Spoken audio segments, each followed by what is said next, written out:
Elle était surnommée la menthe religieuse. Christelle Doisy, c'est son nom, comparaîtra à partir de demain devant le tribunal correctionnel d'Amiens. Elle est soupçonnée d'avoir escroqué plusieurs personnes avant de s'évaporer et de réapparaître ailleurs en France sous une autre identité. C'est l'enquête de ce 20h. Elle est signée Florence de Juvigny, Quentin Trigodet et Marie Belot. La vie de Bruno dans cette rue n'a-t-elle été qu'un mensonge? Un soir, à son retour du travail, son épouse est partie, la maison vidée, une lettre d'huissier dans la boîte aux lettres. Les meubles, les papiers, elle a tout pris à mes enfants. Leur télévision, tout, comme j'avais tout racheté neuf. Elle a tout pris, comme un déménagement. On s'est retrouvé SDF, on s'est retrouvé à la rue. Il découvre que celle qu'il a épousée 2 ans plus tôt est une escroc, qui laisse derrière elle des loyers impayés. Je pensais que c'était payé. Moi, je lui laissais mon salaire, je laissais tout, donc je ne demandais jamais rien. Des crédits à la consommation, des aides sociales indûment perçues, tout cela au nom de Bruno.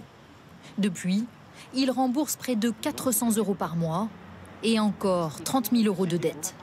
Je pense qu'elle ne m'a jamais aimé, de toute manière, c'est pas possible. Je pense que c'est une personne qui est là pour faire mal aux gens et c'est tout. Avant cela, Christelle Doisy a déjà sévi.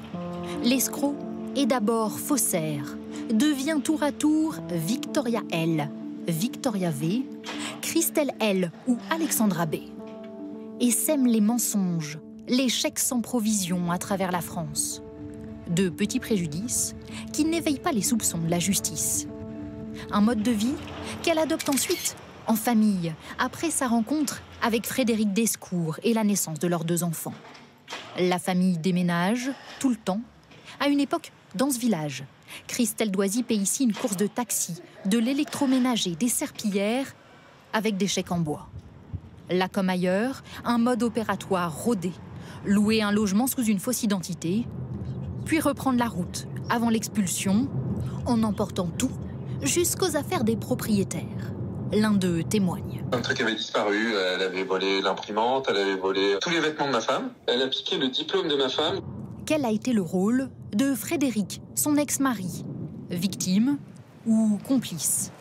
Lui dit avoir été drogué, embarqué dans des mensonges insensés, de tueur à gages aux trousses de la famille. Mais une jeune fille a été témoin des escroqueries du couple. Il oublie qu'il y a dans ce dossier un personnage central qui est la jeune femme qui a été jeune fille au père au sein du couple pour s'occuper des enfants et qui a donc côtoyé le couple pendant de nombreux mois et qui n'a aucun parti pris pour Mme Doisy puisqu'elle l'accable, mais elle accable tout autant M. Descours. Face aux enquêteurs, l'arnaqueuse refuse d'endosser seule la responsabilité de ces escroqueries. À pas du gain ou fuite en avant, difficile d'espérer des réponses à son procès demain. Christelle Doisy dit désormais souffrir d'amnésie.